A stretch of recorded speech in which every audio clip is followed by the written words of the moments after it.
Okay. Hello. Welcome. My name is Mara Koffmann, and I am the CEO and co-founder of Braintrust. We are an online marketplace where parents can connect with certified teachers and learning specialists for private tutoring. Today, I have on Dr. Melanie Fernandez. She is going to be talking about strategies for managing challenging behaviors at home and parent training. And I'll pass it over to Melanie so you can tell us a little bit more about your training and your backgrounds, and we'll take it from there. Great. Thank you. So I'm Dr. Melanie Fernandez, and I am a clinical psychologist. And a lot of the work that I do historically, and especially in these times, is working with parents on strategies to help support themselves and their kids with difficult behavior and also anxiety and sort of all the range of difficulties that we might be experiencing. Which are heightened more than ever given the circumstances that we are living through. Yes. So on that note, one of the topics that came up in a recent conversation with my dad, who you know, Dr. Alan Ravitz, we we were talking about ADHD and medication and the different strategies for managing challenging behaviors at home. And especially for kids who have learning challenges or ADHD, parents training and parent support ends up being a really important part of establishing a healthy dynamic at home that's good for the relationship of the child with their parents, but also just good for managing homework routines, for managing remote learning, for managing all of the facets of life with these kids who learn differently. So what are some of the treatments and strategies that you work with to provide to your clients? Yeah, so you said it perfectly. So we call this sort of umbrella term behavioral parent training. And really that refers to kind of a body of treatment where parents learn sort of skills or ways to sort of alter their behaviors to help alter their kids' behaviors, to help improve appropriate behaviors or desired behaviors, which can really range, and to decrease inappropriate behaviors. And a major focus of all of these programs is on making those changes in the context of a supportive, positive relationship. Can be challenging in general, and when trying to sort of teach new behaviors that are difficult. Then add on a global pandemic and all of the associated stress, and just whole new ways of learning and new roles that parents have to take on. You know, parents are now having to teach their kids in ways that they haven't before, don't even have the training necessarily to do. So parent training really takes on a whole new level of knowledge at this point. And what are some of the strategies that are part of these kinds of programs that are most effective for providing this sort of support to families? Sure. So I think one of the major strategies is positive reinforcement, and that can sound fairly simple or straightforward, and it's not. It's a lot easier said than done, and it is really the foundation and the most powerful way to sort of shift interactions. So it can range depending on the age and the developmental stage of the child, but it can, vary from social attention, meaning parents giving praise or verbal validation being a way to sort of help increase their child's confidence or increase their child's appropriate behaviors, whether it's sort of starting their homework on time or following directions or sharing with a sibling, to even things like incentives and rewards, and more tangible reinforcers. But all of these are things that are sort of considered within this positive reinforcement category. A lot of the programs also, go ahead. Well, I was just going to ask, because I feel like this is a question that comes up a lot when I talk with parents about using some of these sorts of strategies at home, is a lot of parents will say, well, why am I rewarding my child for something that he should definitely know how to do and should also be doing already? And, as a clinician, I would love to hear your perspective on, why those rewards are important, because I think they often are, for changing behaviors, but I'm sure that you have a whole different framework for understanding why they're so important in these situations. No, I mean, I get that a lot. And I can certainly understand it. And I think there are different ways to sort of approach that. It's understandable. It can be hard to sort of think about rewarding or acknowledging something that sort of should be happening. At the same time, I think when parents, are feeling stressed, and things aren't changing, it's because what they may be trying, which are perfectly probably great, reasonable strategies, aren't working. And so it is a little bit about trying something different. Yeah. And also recognizing effort. The idea of increasing positive reinforcement is not something that they're going to have to do at such a high rate forever. It's like you teach a new behavior, you are really encouraging it a lot in the beginning. And as it becomes more automatic, then we know that you don't have to acknowledge it as often. It's good to still acknowledge it sort of intermittently, as we say, so occasionally to maintain it. But it's not something that they're signing on for good. And the reality is that it helps kids feel more confident and feel better about doing it. And honestly, it helps parents in the end feel themselves more confident as parents, because it feels a lot better to sort of pat your child on the back than to scold them or criticize them or sort of be exasperated with them. Yeah. And someone winds up in tears. Yeah. And do you have cases where, the parent will work on this parent behavioral training and implement all of these new strategies and put them in place and still kind of wind up in a place where they feel like the child just isn't responding to what they're doing? So I think that's a fair question. I mean, I think there are other elements in the parent training programs. I think the positive reinforcement is a huge component of it. One of the first things we teach, it's kind of practiced, role played, modeled, even potentially coached live all throughout. But there are other elements and sort of ingredients that make behavioral parent training kind of the leading treatment that's effective for challenging behavior.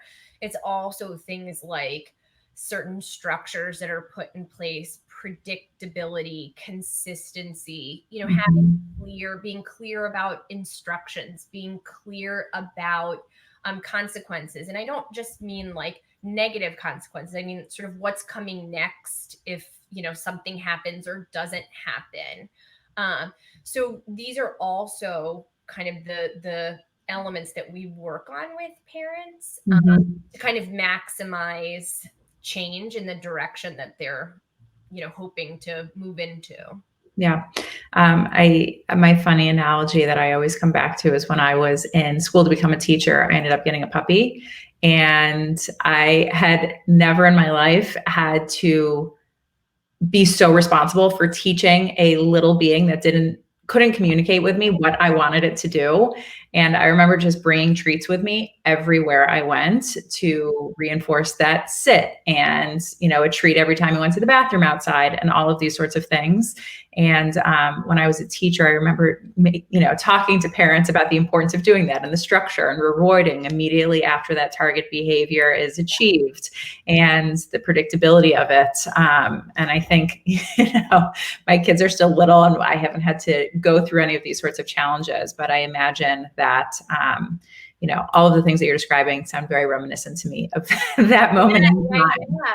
Well, my kids, definitely, I have a reward chart going right now with my little guy, and we use a lot of incentives and a lot of positive feedback, and we do our special time. And if we ever lose the opportunity to do that over a couple of days, I feel a difference. So it's interesting coming at this for many, many years, actually over a decade, possibly two, where I did all of this work before actually having kids. And now it's sort of putting my money where my mouth is, because it really, it does really work. And not to say that I always do it perfectly. That's the value of having a coach to help work through the challenging situations and to teach the strategies and be sort of fresh eyes on a situation. Yeah. And when would you say, or what's a helpful sort of guideline for parents who are sort of wondering if they need intervention and support from somebody else versus them trying to manage it at home? Is there sort of any clear point in time when you'd say that parents can really clearly identify that it would be helpful to have support from outside of the house? That's a really good question. So we think a lot in terms of kind of the frequency of certain behaviors or challenges, the intensity, how long they last. And I think what the most important piece is like, how do they interfere? What are the problems that are being caused? Are there a lot of, more fights? Is there, just a lot more tears? How stable has it sort of become? And I sort of personally believe this. I always advise sort of erring on the side of caution, of prevention, of reaching out. And the great thing about behavioral parent training is that there are various programs and they are tailored according to the difficulties of the family. So there are doses of treatment. There are sort of longer treatments or more intensive treatments for more serious difficulties. And then there are more sort of abbreviated treatments or more prevention type treatments that still teach valuable skills that aren't otherwise naturally kind of taught. They might feel like things that we do or that, we've heard of, but they're not necessarily kind of common practice. Yeah. So I think if things are, getting in the way, and I think right now is particularly a challenging time with everything that is happening globally, just so much unrest and turmoil. People aren't alone. And I also think, that there's value in self-compassion too. No, it can be really difficult to be at your best right now consistently, but that may also be a reason to get some support. Well, and I think also having more structure than ever at home right now, I think is really good for kids and for families, of having some sort of predictability and some sort of routine and some sort of plan in place when there's so many things that don't go according to plan outside of the house. So I can imagine that the conditions we're living in are exacerbating so many of these behaviors in children. And I think that's exactly right. And it can be, and especially at different phases of this pandemic, but how hard it can be to have a routine if there are multiple children in the home, depending on how many caregivers or caregiver is in the home. And so some of the ingredients that are most helpful are just really difficult under such extreme stress. It's tough to be patient. It's tough to be predictable. It's tough to have a routine.